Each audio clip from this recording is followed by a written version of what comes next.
Hi there, and welcome to the Cotswold Explorer.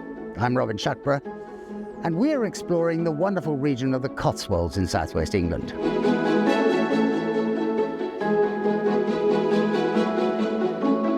We decided to revisit the centre of the region and find some hidden gems, places that are not quite so famous, but still just as beautiful.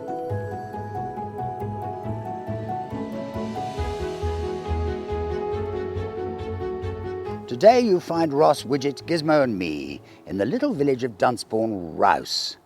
Now, we've been looking at this valley for a while, but this extraordinary little place has one of the most interesting churches we've seen in a very long time. We're going to show you round. Come with me. This tiny village, about which Ross and I have heard so much from others and have looked forward so much to seeing, certainly doesn't disappoint. It's tiny, picturesque, and as we've mentioned already about other villages in the area, represents perfectly that kind of Cotswold village that nestles quietly in the folds of the hills, sheltering from the winter gales and snow. It's grown up around the classic limestone river Dunt, around which the village sits with shallow fords connecting the two sides of the valley. It so happens that this village was once home to Alice Oswald and her family. Alice Oswald is the very first female professor of poetry at the University of Oxford, appointed nearly 4 years ago and therefore nearing the end of her term. She is famously fascinated by rivers and has written much on the subject, but most pertinently, she's written a poem about the river Dunt and the changing nature of all our waterways. Surrounded as we are by Roman remains, some of you will have seen our piece about Chedworth Roman Villa, which is just a few miles from here. She uses the concept of a jaded Roman sprite trying to rejuvenate a failing river. It is so pertinent at the moment, when all our waterways are under threat, that I can't resist quoting from the poem. I will seek permission from Alice to read the poem in full on our Wednesday poem slot at a later date. The poem is called Dunt, a Poem for a Dried-Up River by Alice Oswald, and these are just a few samples from the long and wonderful work. Very small and damaged and quite dry, a Roman water nymph made of bone tries to summon a river out of limestone. Very eroded, faded, her left arm missing and both legs from the knee down, a Roman water nymph made of bone tries to summon a river out of limestone. A Roman water nymph made of bone, very endangered now in a largely unintelligible monotone, she tries to summon a river out of limestone. Little distant sound as of dry grass. Try again. Exquisite bone figurine with upturned urn. In her passionate self-esteem she smiles, looking sideways. She seemingly has no voice, but a throat-clearing rustle as of dry grass. Try again.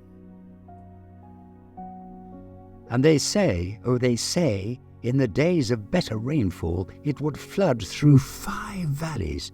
There'd be cows and milking stools washed over the garden walls, and when it froze, you could skate for 5 miles. She really is an amazing poet. These little excerpts are just a taste of the brilliance of this poem. The other star of this tiny village is its lovely little church. Every guidebook should include the tiny church of St. Michael at Duntisbourne Rouse in their list of top places to visit. The church dates from the Saxon period. You will notice Saxon stonework as you approach the church down a sloping path from the road. The west wall under the tower immediately tips you off to its age, with herringbone-style stonework used by Saxon builders. The chancel is Norman, as is the elegant chancel arch. The lower tower dates to the 14th century, and the saddleback was added in 1587. The porch, by contrast, dates from 1756, a date inscribed by the sundial. There are Norman windows in the small chancel, which is decorated with 13th century wall paintings. What survives is purely decorative, light red in colour, and best seen on the north wall.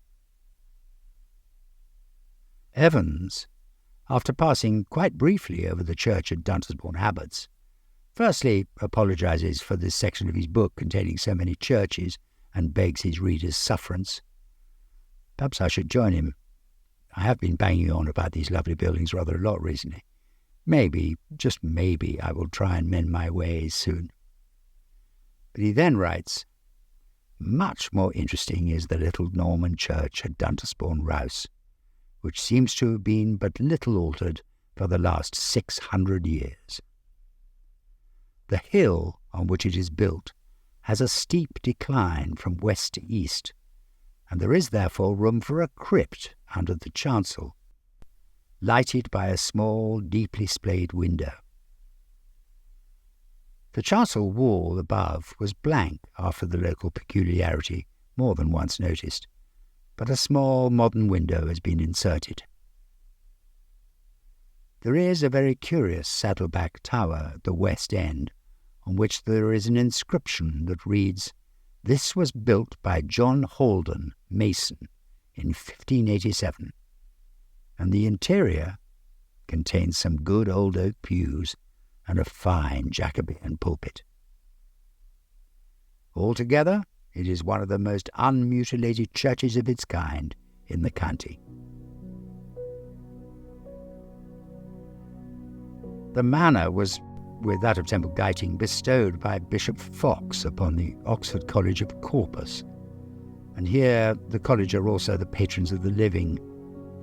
It would be pleasant to think that the immunity of the church was in some degree due to this circumstance, but I fear that the inference would not be warranted by a general review of college livings.